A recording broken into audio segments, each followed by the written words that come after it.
pagi anak-anak, kembali lagi bersama saya Pak Arif dalam pelajaran kelas 11 Sejarah Wajib. Nah, hari ini kita akan ada pertemuan atau materi yang ke-5 ya. Jadi di materi kali ini kita akan membahas tentang perlawanan rakyat Indonesia terhadap kedatangan bangsa Eropa atau kolonialisme, di mana dulu sebelum abad 20 perlawanan dari rakyat ataupun kerajaan-kerajaan di Nusantara terhadap kedatangan kolonialisme yaitu masih bersifat tradisional atau kedaerahan. Maka dari itu, untuk materi lebih jauh, marilah kita lihat video berikut ini. Ciri perlawanan bangsa Indonesia sebelum abad 20. Adapun ciri-ciri perlawanan bangsa Indonesia terhadap kolonialisme, yang pertama, perlawanannya bersifat lokal atau terjadi di daerah-daerah tanpa adanya koordinasi antar daerah. Yang kedua, tidak melalui organisasi, tapi dilakukan secara sekelompok saja atau secara sporadis. Yang ketiga, dipimpin oleh tokoh masyarakat yang disegani atau yang ditakuti. Yang keempat, mengutamakan kekuatan senjata, tapi kalah dari segi persenjataan karena kurangnya sekolah ataupun pendidikan. Dan yang terakhir, mudah dipecah belah karena kurangnya koordinasi antara pimpinan dan bawahan. Seringkali terjadi jika pemimpin ditangkap atau tewas, maka perlawanannya pun berakhir. Perlawanan rakyat Aceh terhadap Portugis. Sejak Malaka sebagai pusat perdagangan di Asia dikuasai bangsa Portugis pada 1511, para pedagang muslim banyak yang menghindari Malaka dan memilih untuk berdagang dengan Aceh karena adanya monopoli Portugis di Malaka serta sikap Portugis yang tidak bersahabat terhadap pelaut dan saudagar India dan Arab.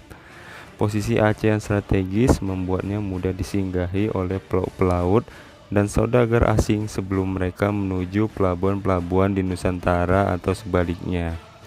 Hubungan antara Kesultanan Aceh dan bangsa Eropa, terutama Portugis, dianggap mengancam keberadaan mereka di Malaka.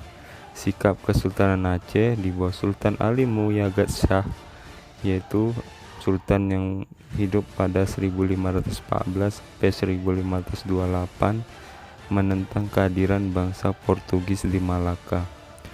Tokoh perlawanan setelah Sultan Ali Muyagat Shah yaitu Sultan Iskandar Muda pada tahun 1607 sampai 1636 yang menyerang bangsa Portugis di Malaka pada 1629, tetapi gagal. Perjuangan rakyat Aceh mengusir Portugis terus berlanjut di bawah Sultan Iskandar Sani. Malaka akhirnya jatuh ke tangan VOC pada tahun 1641.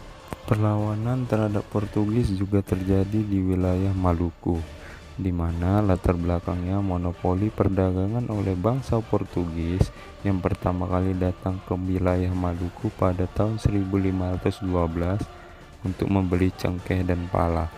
Jadi bangsa Portugis melakukan campur tangan terhadap urusan Kesultanan Ternate dan Tidore. Penyebaran agama Katolik juga menjadi polemik di tengah masyarakat Maluku yang beragama Islam. Salah satu tokoh penyebar agama Katoliknya yaitu Franciscus Xaverius. Tokoh perlawanan rakyat Maluku antara lain Sultan Hairun. Sultan Hairun ditangkap melalui suatu perlindungan budaya dan dihukum mati pada tahun 1570 oleh bangsa Portugis, dan dilanjutkan perjuangannya oleh anaknya yaitu Sultan Babula yang kemudian menggempur benteng Portugis di Ternate. Selain Aceh dan Maluku, rakyat Demak juga melakukan perlawanan terhadap bangsa Portugis. Hal ini karena monopoli bangsa Portugis di Malaka yang menghambat perdagangan para pedagang muslim, termasuk para pedagang dari Demak. Kerjasama antara bangsa Portugis dan Pajajaran yang mengancam kekuasaan Kesultanan Demak. Dan terakhir, perebutan ke Pelabuhan Sunda Kelapa, pelabuhan paling penting kerajaan Sunda yang strategis dan salah satu pintu masuk utama perdagangan di Jawa. Perlawanan rakyat di Demak dimulai sejak masa pemerintahan Raden Patah yang mengutus Patiunus untuk menyerang bangsa Portugis di Malaka pada 1512 dan 1513. Namun usaha ini masih gagal. Terakhir perlawanan dilanjutkan oleh Sultan Trenggono yang mengutus Fathahillah menyerang bangsa Portugis di Sunda Kelapa. Pada 22 Juni 1527, bangsa Portugis di bawah Francisco Deza berhasil diusir dari Sunda Kelapa. Fathahillah pun mengganti nama Sunda Kelapa menjadi Jayakarta yang artinya kemenangan gemilang. Ya, itu tadi adalah materi kita tentang hari ini. Jadi di sini Bapak akan memberikan kesimpulan sedikit tentang materi kita hari ini, di mana strategi perlawanan rakyat Indonesia pada abad 20 jadi masih bersifat lokal ya, atau terjadi di wilayah-wilayah tertentu. Tidak ada namanya kesatuan atau komunikasi antar daerah. Terus yang kedua, mereka dipimpin oleh tokoh yang disegani atau yang ditakuti. Yang ketiga yaitu mereka biasanya mengutamakan kepentingan kelompok dibanding kepentingan secara nasional gitu. Jadi kurangnya koordinasi. Dan yang keempat, mereka mengutamakan senjata dan tidak melalui organisasi, sehingga perencanaan ataupun pelaksanaan ketika perang itu kalah jauh terhadap Belanda, karena Belanda di samping senjatanya yang sudah modern, mereka juga punya organisasi yang sangat kuat. Nah, maka dari itu perlawanan-perlawanan yang dilakukan rakyat Indonesia seperti contohnya pada zaman Portugis, yang pertama adalah perlawanan yaitu rakyat Aceh yang dipimpin oleh yang kalian lihat tadi di video tadi, yaitu Sultan Iskandar Muda.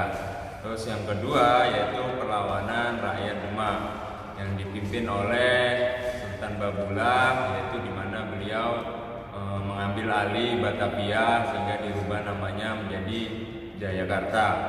Dan yang ketiga yaitu Maluku, yaitu kerajaan yang di mana Sultan Babulah dari Ternate berhasil mengusir Portugis dari wilayah Maluku. Itu tadi adalah kesimpulannya, dan untuk tugas selanjutnya itu bisa kalian kerjakan di Discord. Adapun untuk materi selanjutnya yaitu kita akan membahas tentang perlawanan rakyat Indonesia atau Nusantara terhadap Belanda. Kalau tadi Portugis, yaitu nanti Belanda dan juga Spanyol. Untuk dari itu semoga kalian semasa atau masa pandemi ini tetap menjaga kesehatan, tetap rajin olahraga, makan makanan yang bergizi, sehingga tetap semangat mengikuti belajar daring. Sekian, terima kasih.